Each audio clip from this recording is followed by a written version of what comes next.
निम्न समीकरणों को ग्राफीय विधि से हल करें। तो सबसे पहले हम क्या करेंगे, इन वेरिएबल्स को हम x अथवा y के दो दो वैल्यूज़ लेते हैं। तो सबसे पहले हम क्या करेंगे, समीकरण नंबर 1 को हम लेते हैं। तो मान लीजिए समीकरण नंबर 1 है, तो x माइनस वाई बराबर 1। तो यदि y बराबर 0 तो y का मान उठा के समीकरण नंबर 1 में रखेंगे, तो हो जाएगा x माइनस 0 बराबर 1। अब x में से 0 जाएगा तो x ही होगा, यानी x बराबर 1। यानी पहली जो वेरिएबल्स के मान होंगे वो होंगे 1, 0, क्योंकि x वाले वैल्यू को हम पहले रखते हैं और y वाले वैल्यू को हम बाद में रखते हैं। फिर क्या करेंगे, y की वैल्यू हम 1 ले लेते हैं। यदि y बराबर 1, तो अब क्या करेंगे, y की वैल्यू फिर समीकरण नंबर 1 में रखेंगे, तो हो जाएगा x माइनस वाई बराबर 1 है, तो 1 रखेंगे, बराबर हो जाएगा 1। तो x बराबर हो जाएगा 1, इधर -1 है, इधर जाके +1, तो 1 + 1 यानी x बराबर निकल के आ गए कितना, 2। अब जो वेरिएबल्स के मान निकल के आए वो हो जाएंगे 2, 1। यानी सबसे पहले x को रखेंगे, फिर उसके बाद y को रखेंगे। इसकी वैल्यू अब क्या करेंगे, एक बड़ा सा बॉक्स बनाते हैं। जब हम बड़ा सा बॉक्स मारेंगे तो हम क्या करेंगे, इनके वेरिएबल्स के मान को हम लिखते हैं, यानी x और y। पहले वाले में है 1, 0, यानी x पहले है, यानी 1 और 0। दूसरे वाले 2 और 1 है, यानी कि x 2 है और y 1 है। अब बारी है दूसरे वाले समीकरण में। हम इसमें भी वही करते हैं, x अथवा y के दो दो वैल्यूज़ लेते हैं। अब हम क्या करेंगे, यहाँ पे y बराबर हम 0 लेते हैं। यदि y बराबर 0, तो हम क्या करेंगे, y बराबर 0 समीकरण नंबर 2 में रखेंगे, तो हो जाएगा 2x प्लस वाई के स्थान पे 0 रखेंगे, बराबर हो जाएगा 8।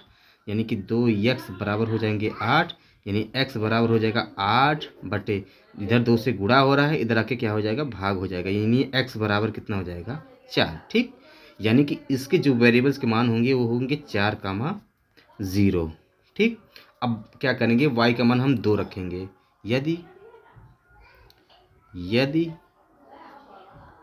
y बराबर 2, तो अब क्या करेंगे, फिर उसी समीकरण में 2x प्लस वाई बराबर 2 यहाँ रखेंगे, तो 2 बराबर कितने हो जाएंगे, 8। यानी कि 2x बराबर 8, इधर +2 है, इधर -2 हो जाएगा, यानी कि 2x बराबर हो जाएगा आपका 6। यानी कि x बराबर हो जाएगा 6/2, यानी सीधा सीधा आ जाएगा x बराबर 3। यानी कि वेरिएबल्स के जो मान होंगे इस बार वो होंगे 3, 2। इसके भी दो दो वैल्यूज़ हो गए, तो हम क्या करेंगे, इसके भी ग्राफ को हम दर्शाएंगे। क्या करेंगे, इसको भी हम बॉक्स में दिखा देंगे x और y के मानों को। तो पहले वाले में है 4, 0, यानी x 4 है, y 0 है। इसमें है 3, 0, यानी x 3 है, y 2 है। अब क्या करेंगे, इन सारे वैल्यूज़ को हम ग्राफ पे दर्शाएंगे। अब बारी आई इनको ग्राफ पे दर्शाने की। तो पहला वाला समीकरण का मान है x माइनस वाई, या समीकरण नंबर 1 के वेरिएबल्स के जो पॉइंट है वो 1, 0। तो यानी कि x 1 है और y है 0। तो x अक्ष पे हमेशा y 0 होता है, यानी कि ये हो गया आपका 1, 0। ठीक, अब दूसरा है 2, 1। तो 2 यानी कि x कितना है, यहाँ 1 है, यहाँ 2 है, और y कितना है, 1 है, यानी कि वो यहाँ पे हो जाएगा।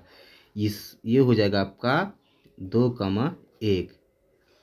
मान लीजिए आपका ये A है और ये आपका B है। इन दोनों पॉइंट को आपस में मिला दीजिए। हम क्या करेंगे, इन दोनों पॉइंट को आपस में ऐसे करके मिला के थोड़ा आगे बढ़ा देते हैं, और हम क्या करते हैं, इस इक्वेशन का नाम लिख देते हैं x माइनस वाई बराबर 1। अब दूसरे इक्वेशन की बारी है। दूसरा इक्वेशन है 2x प्लस वाई बराबर 8। उसके जो पॉइंट का मान है वो है 4, 0, यानी 1, 2, 3, 4। x अक्ष पे हमेशा y 0 होता है, यानी ये हो जाएगा 4, 0। दूसरा पॉइंट है 3, 2, यानी 1, 2, 3। x 3 है और y कितना है, 2 है, 1, 2 यहाँ पे आ जाएगा। यानी ये हो जाएगा आपका 3, 2। अब हम क्या करें, इन दोनों पॉइंटों को आपस में हम मिला देंगे। जब इन दोनों पॉइंटों को आपस में मिलाएंगे तो ध्यान से देखेंगे, ये किसी एक पर्टिकुलर पॉइंट पे काट लिया है। मान लीजिए आपका ये आपका C है और ये आपका D है। यानी कि अब इस इक्वेशन का नाम लिखेंगे तो ये हो जाएगा आपका 2x प्लस वाई बराबर 8। इस इक्वेशन का नाम है 2x प्लस वाई बराबर 8। और ये दोनों डी पॉइंट पे काटते हैं और डी का पॉइंट जो है वो आपका है 3, 2, यानी कि इसको x, वाई, पहले हम x को लिखते हैं बाद में y को। तो वेरिएबल्स के जो मान होंगे यानी कि x बराबर होंगे आपके 3 और y बराबर निकल के आ जाएगा 2। इस तरह से x बराबर 3 और y बराबर 2, इस तरह से ग्राफी विधि से हम आसानी से हल कर सकते हैं।